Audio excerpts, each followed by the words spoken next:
ശബരിമല സ്വർണ്ണക്കൊള്ളയുടെ യഥാർത്ഥ പ്രതികളിലേക്ക് അന്വേഷണം കൊണ്ടുപോകാനോ അവരെ അറസ്റ്റ് ചെയ്യാനോ മുതിരാതെ പ്രത്യേക അന്വേഷണ സംഘം ഒരു തെളിവുമില്ലാതെ ശബരിമല തന്ത്രിയെ അറസ്റ്റ് ചെയ്ത് 41 ദിവസം ജയിലിൽ കിടത്തുകയും ചെയ്ത സംഭവം തികച്ചും സംശയാസ്പദമാണ്.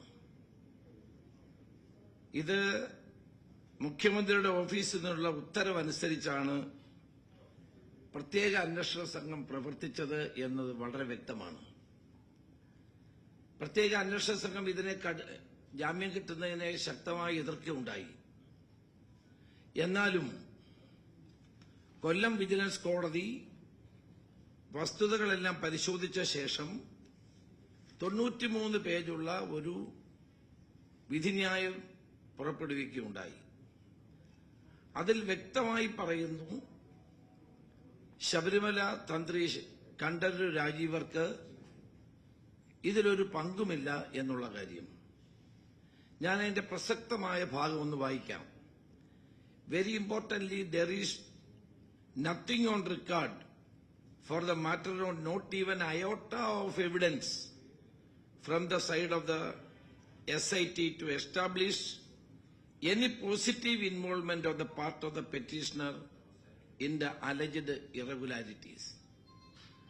തന്ത്രിയുടെ ഭാഗത്ത് നിന്ന് തന്ത്രിയുടെ പേരിൽ ഒരു അയോട്ട ഓഫ് എവിഡൻസ് പോലും SITക്ക് കൊടുക്കാൻ സാധിച്ചിട്ടില്ല എന്നാണ് ബഹുമാനപ്പെട്ട കൊല്ലം വിജിലൻസ് കോടതി പറയുന്നത്. അവസാനം പറയുന്നു, ഇവിടെ വായിക്കാം. The petitioner has absolutely no role to play regarding the repairs and maintenance and upkeep of valuable Tiruvabharanams of the Lord, for which there is no entirely hierarchy of officials under the Travancore Devasam Board. ഈ 93 പേജുള്ള വിധിന്യായം ഞാൻ ഇന്നലെ മുഴുവൻ വായിക്കുകയുണ്ടായി. ശബരിമല തന്ത്രി അയ്യപ്പന്റെ പിതാവിന്റെ സ്ഥാനമുള്ള വ്യക്തിയാണ്. അദ്ദേഹത്തിന്റെ പേരിൽ ഒരു തെളിവുമില്ലാതെ SIT അറസ്റ്റ് ചെയ്യുകയും 41 ദിവസം ജയിലിൽ പാർപ്പിക്കുകയും ചെയ്തു. കോടതിയുടെ ഈ വിധിന്യായത്തിൽ വളരെ വ്യക്തമായി എല്ലാ കാര്യങ്ങളും പരിശോധിച്ചിട്ടാണ് അദ്ദേഹത്തിന്റെ പേരിൽ യാതൊരു വിധത്തിലുമുള്ള കുറ്റങ്ങൾ തെളിയിക്കാൻ തെളിവുകൾ കൊണ്ടുവരാനോ SITക്ക് കഴിഞ്ഞിട്ടില്ല എന്ന് പറഞ്ഞത്. അതിന്റെ അർത്ഥം ശബരിമല തന്ത്രിയെ മനഃപൂർവ്വം കൊടുക്കുകയായിരുന്നു എന്ന് വേണം നമുക്ക് അനുമാനിക്കാൻ. ശബരിമല തന്ത്രിയെ അറസ്റ്റ് ചെയ്യുന്ന കാര്യത്തിൽ രാഷ്ട്രീയ ഇടപെടൽ ഉണ്ടായി എന്നത് ഇതിലൂടെ വ്യക്തമാവുകയാണ്.